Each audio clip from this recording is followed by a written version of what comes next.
Cara menghemat pengeluaran untuk 7 kebutuhan rumah tangga. Berumah tangga memang penuh tantangan. Terutama terkait dengan bagaimana kamu memenuhi kebutuhan setiap hari. Kamu harus tahu bagaimana cara menghemat pengeluaran agar rumah tangga kamu bahagia dan tentram. Kebutuhan rumah tangga memang tidak sedikit dan juga nggak murah. Dan inilah yang menjadi salah satu alasan ketika seseorang memutuskan untuk menikah dan membangun sebuah rumah tangga. Soalnya, seringkali ada banyak biaya tambahan yang sering membuat orang kerepotan. Oleh karena itu, Anda wajib untuk mencatat pengeluaran rumah tangga serta belajar cara menghemat pengeluaran biar tidak berlebihan. Memang, kenapa pengeluaran rumah tangga harus dicatat? Dan, bagaimana cara menghemat pengeluaran untuk kebutuhan-kebutuhan tersebut? Tiap keluarga tentu punya detail pengeluaran yang beda. Tapi secara umum, ini dia 7 jenis pengeluaran rumah tangga dan cara-cara untuk membantu Anda menghematnya.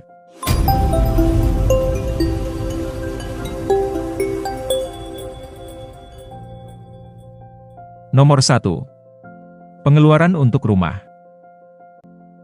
Pengeluaran untuk rumah bisa mencakup biaya sewa atau cicilan rumah, juga utilitas seperti listrik, air, gas dan internet. Untuk cara menghemat pengeluaran rumah tangga, Anda bisa membandingkan harga sewa atau cicilan rumah dengan lokasi yang lebih murah. Ada juga cara menghemat tagihan utilitas bulanan, misalkan bagaimana cara menghemat listrik. Kamu bisa memanfaatkan teknologi pintar, seperti lampu LED, AC hemat energi, dan alat rumah tangga lainnya yang lebih efisien dalam penggunaan listrik dan air.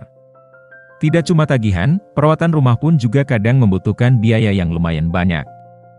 Untuk itu, kamu bisa mencari tahu cara melakukan perawatan sendiri dan memperbaiki kerusakan kecil di rumah daripada memanggil tukang atau teknisi yang mahal.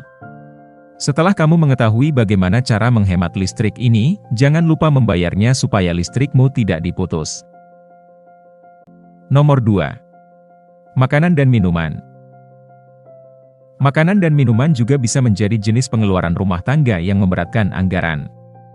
Karena semakin banyak jumlah anggota keluarga, makin besar pula pengeluaran ini. Apalagi kalau kamu punya anak dalam masa pertumbuhan yang membutuhkan asupan tepat. Meski begitu, ajarkan pada anak untuk mengurangi jajan di luar, terlebih jika sifatnya tidak mendesak. Kamu bisa berhemat dengan memasak sendiri di rumah atau memanfaatkan promo belanja di supermarket. Cari tahu apakah ada harga grosir kalau kamu membeli dalam jumlah besar. Aplikasi pesan antar online juga biasanya menawarkan voucher yang bisa digunakan. Pada hari atau tanggal tertentu, akan ada diskon-diskon yang bisa dipilih supaya kamu tetap bisa menikmati makanan dan minuman favorit dengan harga miring. Nomor 3. Asuransi. Asuransi adalah salah satu kebutuhan penting dalam kehidupan berumah tangga untuk melindungi diri dan keluarga dari risiko finansial yang enggak diinginkan.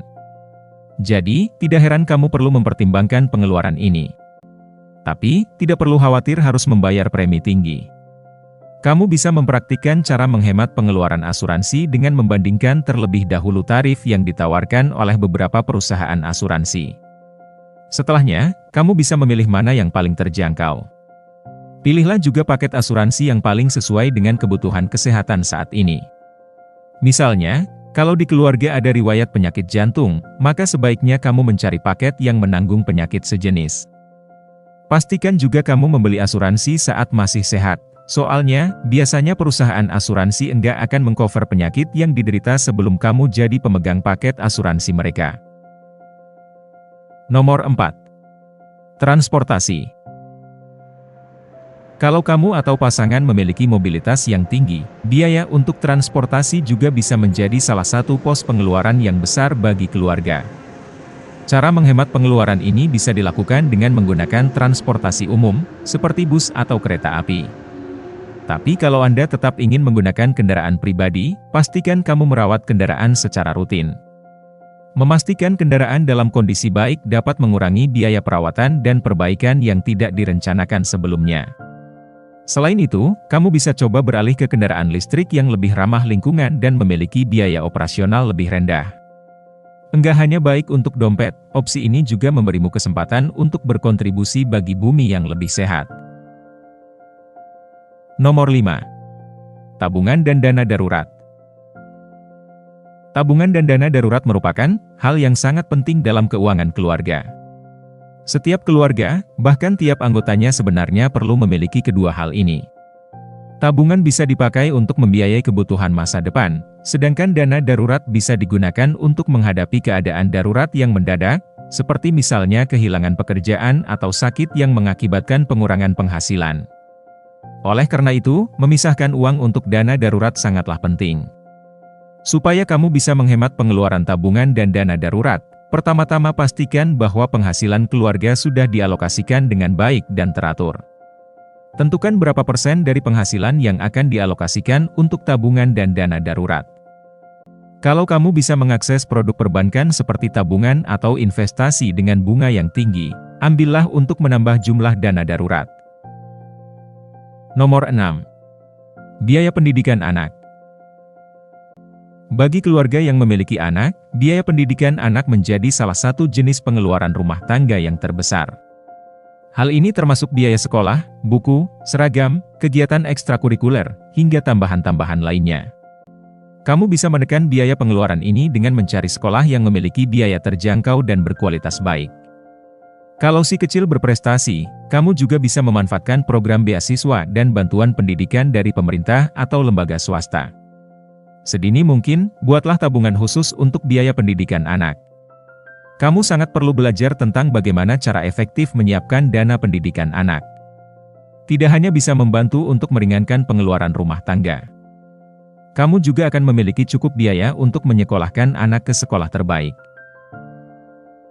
Nomor 7. Membayar utang. Utang memang bisa menjadi salah satu sumber masalah bagi banyak orang. Seseorang bisa saja berutang pada siapapun, mulai dari orang hingga institusi pemerintah. Kebanyakan keluarga memiliki utang seperti kartu kredit, kredit mobil, atau kredit rumah. Utang memang harus dibayar, tapi perlu dilakukan dengan cerdas dan hemat. Cara menghemat pengeluaran saat membayar utang adalah dengan fokus pada pembayaran secara bertahap serta fokus pada utang yang bunganya paling tinggi. Sebenarnya, cara lain untuk memastikan kamu tidak terlilit utang mencekik adalah dengan menghindari pinjaman uang dengan bunga tinggi. Pastikan kamu benar-benar paham dan mampu membayar bunganya sebelum mengajukan pinjaman. Kenapa pengeluaran rumah tangga wajib dicatat? Mencatat pengeluaran rumah tangga sangat penting supaya kamu bisa memantau setiap jenis pengeluaran rumah tangga yang terjadi. Tanpa mencatat, sulit untuk mengetahui kemana uangmu pergi setiap bulannya dan mengontrol pengeluaran. Dengan mengetahui semua pengeluaran, kamu bisa meminimalkan pengeluaran yang tidak terlalu penting sekaligus mengalokasikan anggaran dengan lebih efektif. Ini adalah cara menghemat pengeluaran yang bisa diterapkan oleh siapa saja. Biasanya, tiap rumah tangga memiliki anggaran pengeluaran untuk mencegah terjadinya hal-hal yang enggak diinginkan. Mencatat serta merekap pengeluaran akan membantu memastikan pengeluaranmu enggak melewati batas anggaran. Kamu juga bisa tahu apa sebenarnya anggaran tersebut cukup untuk memenuhi semua kebutuhan rumah tangga. Jangan sampai tiba-tiba kamu jadi punya utang tidak terduga karena pengeluaran yang tidak terkontrol. Itulah pentingnya mencatat pengeluaran serta menganggarkan setiap jenis pengeluaran. Dengan begini, kamu dan keluarga jadi tahu cara berhemat sekaligus memprioritaskan pengeluaran yang penting, tapi tidak semua orang bisa mampu melakukannya dengan mudah. Jika butuh bantuan dalam merencanakan keuangan, kamu bisa dapatkan